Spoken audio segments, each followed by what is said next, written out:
మీ business ఏదైనా మీ ఊర్లో promotion చేయాలంటే అది సుమన్ టీవీతోనే సాధ్యం. ఇప్పుడే సంప్రదించండి.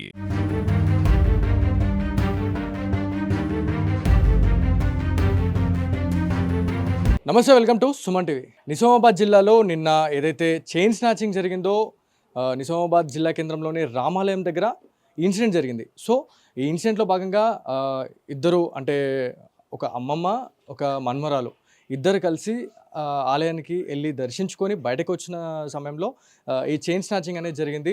సో దీంట్లో చాలా చాకచక్యంగా వ్యవహరించి ఆ మన్మరాలు చాలా సహాయం చేసిందని చెప్పేసి కూడా చెప్తా ఉన్నారు. ఆ అమ్మాయి వల్లే దొంగ దొరికాడని చెప్పేసి కూడా చెప్తా ఉన్నారు. సో వాళ్ళ ఇంటిని విజిట్ చేయడానికి మనం వచ్చినాము. అసలు నిన్న ఏం జరిగింది, అసలు ఎట్లా పట్టుకున్నారు అనే దానిపైన పూర్తి వివరాలు తెలుసుకునే ప్రయత్నం చేద్దాం.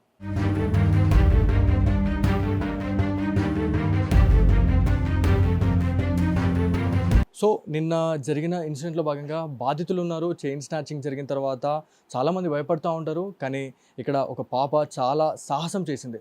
సో చైన్ స్నాచింగ్ చేసిన తర్వాత వాడు ఖచ్చితంగా పారిపోయే అవకాశం ఉంటుంది కాబట్టి ఆ అమ్మాయి కూడా అతని వెంబడపడి ఖచ్చితంగా అరుపులు అవి ఇవి చేయడం వల్ల స్థానికులు కూడా అలర్ట్ అయ్యారు. సో ఎట్లా అసలు వాడిని చేశారు అనే దానిపైన మాట్లాడదాము. అమ్మ, నీ పేరు? తరుణి. ఓకే, అసలు ఎట్లా ఎట్లా పట్టుకున్నారు అతన్ని? చేజింగ్ చేసి పట్టుకున్నాం. అతను వచ్చి బండి ఆపేసి వెనకాలేదో పడ్డది అని చెప్పేసి చెప్తే మేము వెనకకు చూసేసరికి అతను వచ్చి చైన్ లాగేసి వెళ్ళిపోయాడు. మేము అక్కడ నుంచి బండి ఎక్కడ పెట్టేసి స్టార్ట్ అయ్యాం. చేజింగ్ చేసినాం, మేము కూడా అరిచినాం. అక్కడ ఉన్న వాళ్ళందరూ వచ్చిర్రు. జస్ట్ మేమందరం చేజ్ చేసేసరికి అతను భయపడి చైన్ అక్కడ పడేసి వెళ్ళిపోయాడు. అక్కడ మళ్ళీ మేము చైన్ తీసుకొని అక్కడ అతన్ని కూర్చోబెట్టి పట్టుకొని పోలీస్ వాళ్ళకి కాల్ చేసి పోలీస్ వాళ్ళు వచ్చిర్రు. అతన్ని కొట్టి అతను ఎక్కడికి వెళ్ళకుండా జైల్లో ఉండాలి కంపల్సరీ అనేసి మళ్ళీ ఇక్కడ మనదైంది, నెక్స్ట్ ఇంకా వేరే వాళ్ళది కావద్దు అనేసి అట్లా చేసినాం. అంటే చాలామంది ఇన్సిడెంట్ జరిగిన తర్వాత చాలామంది భయపడుతుంటారు. నువ్వు అసలు భయపడలేదు, ఝాన్సీ రుద్రమాదేవి లాగా అతన్ని వెంబడించినావు, అతన్ని చాలా అతని ఇంకా పరిగెత్తడం జరిగిందని చెప్తున్నారు. అంటే భయపడలేదు, అసలు ఎందుకు భయపడలేదు? నాకు చిన్నప్పటి నుంచే డేర్నెస్ ఎక్కువ కాబట్టి నేను భయపడలే. అమ్మ, మీరు చెప్పండి. అంటే నిన్న ఇన్సిడెంట్ జరిగింది, ఆ ఇన్సిడెంట్ జరిగిన తర్వాత చాలామంది భయపడుతుంటారు. సో మీ మన్మరాలు ఉండడం వల్లనే మీ బంగారం దొరికింది, ఆ చైన్ స్నాచర్ కూడా దొరికిండు. సో ఎట్లా అనిపించిందమ్మా? చాలా మంచిగా అనిపించిందండి. మా మన్మరాలు ఉండడం వల్లే అది సేవ్ అయింది నిన్న. అసలు ఆమె ఉరుకుడు, ఆమె వెనక నేను ఉరకడము, ఆమె బాగా అరిచేసరికి అందరూ ఇళ్ళల్లో ఉన్నోళ్ళు కూడా బయటకు వచ్చేసిండ్రు, బండ్ల మీద పోయేటోళ్ళు కూడా వచ్చేసిండ్రు. ఆమె వెనక వాళ్ళు కూడా ఉరికిండ్రు. ఆమె తొందరగా పట్టేసుకున్నది. ఇక అసలు ఉరుకుతుంటే పడతా దొరికిపోతా అనుకొని ఆయన తడ పడేసి వెళ్ళిపోయిండు. ఇక పడేసి వెళ్ళిపోయి మాస్క్ తీసేసిండు. తీసి వేరే సందులోకి వెళ్ళి ఏర్పడినట్టు మళ్ళీ నడుచుకుంటూ వస్తున్నాడు. మా మన్మరాలు గుర్తుపట్టేసింది. గుర్తుపట్టి వాళ్ళకి చెప్పగానే అందరూ పట్టేసుకున్నారు. ఇక రామాలయంకి తరచుగా మీరు వెళ్తూ ఉంటారా, లేకపోతే ఇంతకుముందు ఏమైనా ఇన్సిడెంట్ ఇట్లా జరిగినాయమ్మా మీ దగ్గర? లేదండి, ఇదే ఫస్ట్ టైం అండి. ఇట్లా బండి ఎక్కి మూవ్ అవుతున్నాము, ఏమో పడిపోయింది అని అన్నాడు. అనేసరికి ఇట్లా చూసేసరికి వచ్చి దాన్ని తీసేసుకున్నాడు. ఎట్లా ఉంటుంది అతని ఏజ్, ఎట్లా ఉంటుంది అంటే ఎంత ఉండొచ్చు సుమారు? తెలుగు మాట్లాడుతూ ఉన్నాడా లేకపోతే ఎట్లా? ఇంకా తెలుగు అయితే అక్కడ మాట్లాడిండు అందరిలో. ఇక మాకు ఐబతులు అసలు అర్థం కాలే. ఉంటాడు కావచ్చు 45-50 వరకు. అక్కడ స్థానికులు ఉండే చాలామంది, అక్కడ వేరే కంపెనీస్కి సంబంధించిన ఆఫీసెస్ కూడా ఉన్నాయి.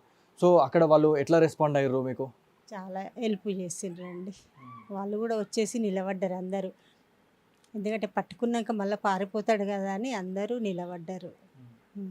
ఇంకెవరికి కూడా అట్లా జరగద్దు, మళ్ళీ ఇక్కడ కూడా మళ్ళీ ఒకసారి కావద్దు అని వాళ్ళు కూడా అన్నారు. మా పాప కూడా అదే అన్నది, మనకు దొరికింది కానీ మనం ఇడిసపెట్టద్దు, రేపు ఇంకా వేరే వాళ్ళకు కూడా అట్లా అవుతుంది కదా, అట్లా అని గట్టిగా వార్నింగ్ ఇచ్చింది, అస్సలు ఇడిసపెట్టద్దు అని. సో చైన్ స్నాచింగ్ జరిగింది మా నిన్న. జరిగిన తర్వాత పోలీసులతో నువ్వు మాట్లాడినావా? వాళ్ళతో మాట్లాడితే వాళ్ళు ఎట్లా మాట్లాడారు, నేను ఎట్లా రిసీవ్ చేసుకున్నారు వాళ్ళు?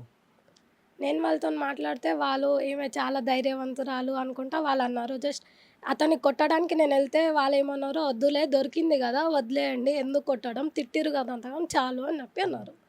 నీలాగా ఇక్కడ ఇంకా దేశంలో ఇట్లా పెరుగుతూ ఉండాలి, ఎవరు కూడా భయపడొద్దు అని చెప్పి అన్నారు. సో మహిళలు దేంట్లో తక్కువ కాదు అని చెప్పేసి నిన్న రుజువు చేయించినావు నిజామాబాద్ జిల్లాలో. అవును. సో చూడొచ్చు, అంటే నిజామాబాద్ జిల్లాలో దాదాపు ఈ 15 రోజుల వ్యవధిలోనే 4 ఇన్సిడెంట్లు కూడా జరిగినాయి. అంటే నిజామాబాద్ జిల్లా కేంద్రంలో దాదాపు 3 ఇన్సిడెంట్లు జరిగితే రూరల్ ఏరియాలో 2 ఇన్సిడెంట్లు జరిగినాయి.